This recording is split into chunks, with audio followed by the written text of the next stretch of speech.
Представители администрации городов и районов Зауралья, а также читатели газеты «Башкортостан» собрались в здании Башкирского государственного драматического театра имени Арслана Мубарякова, чтобы пообщаться с редакцией республиканской газеты «Башкортостан» и поздравить их с наступающей знаменательной датой – столетием со дня создания.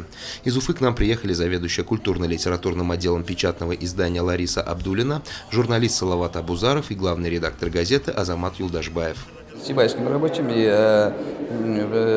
с Атайсалом, конечно, сотрудничаем, активно работаем, потому что все мы в одной лодке, как бы ни назывались, какой бы уровень ни представляли в одной лодке. И, кроме того, у нас здесь есть Карима Усманова, сапкора нашей газеты, есть представитель Республики Башкортостан.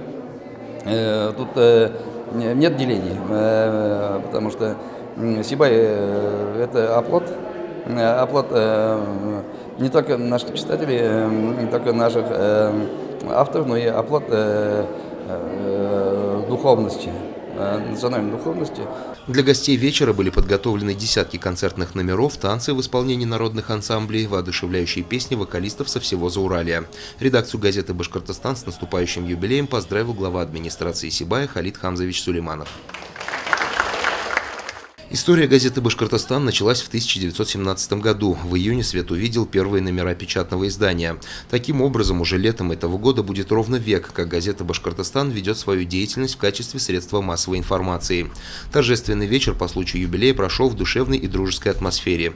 Сибайцы в числе первых поздравили представителей республиканской газеты с важным событием.